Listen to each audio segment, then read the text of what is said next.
सरकार ने नया इनकम टैक्स कानून बनाया है। इसे संसद में सिर्फ 3 मिनट में पास कर दिया गया बिना किसी बहस के।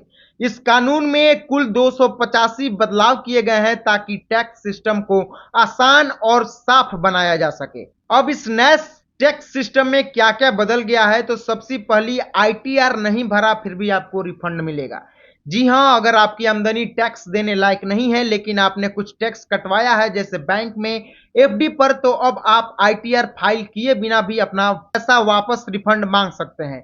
दूसरी, असेसमेंट ईयर प्रीवियस ईयर अब कुछ भी नहीं, अब से सिर्फ एक शब्द होगा, टैक्स ईयर। पहले दो शब्द से लोग कंफ्यूज हो जाते थे, अब बात सीधी और आसान। तीसरी, किराए की प्रॉपर्टी पर टैक्स की छूट मिलेगी। जी हाँ, अगर आपने कोई मकान किराए पर दे रखा है और उसके बनने से पहले आपने लोन लिया था, तो अब आप उस ब्याज पर भी टैक्स की छूट मिलेगी। चौथी, शेयर मार्केट में अगर आपको घाटा हुआ है तो कोई बात नहीं, अगर आपको शेयर बाजार में नुकसान हुआ है तो अब आप उसे आने वाले साल में एडजस्ट कर सकते हैं और टैक्स बचा सकते हैं। पांचवी, जीरो टीडीएस सर्टिफिकेट फिर से मिलेगा। जी हाँ, अगर आप चाहते हैं कि आपकी आमदनी पर टीडीएस टैक्स कटौती ना हो, तो अब आप जीरो टीडीएस सर्टिफिकेट फिर से ले सकते हैं। इससे पहले सिर्फ धार्मिक संस्था को टैक्स फ्री किया गया था, लेकिन अब सिर्फ धार्मिक संस्था ही नहीं बल्कि स्कूल, कॉलेज और अस्पताल जैसी सेवाओं पर भी टैक्स में छूट मिलेगी।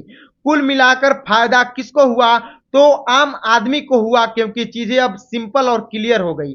टैक्स पेयर को हुआ क्योंकि रिफंड, लॉस एडजस्टमेंट और छूट अब ज्यादा आसान हो गई।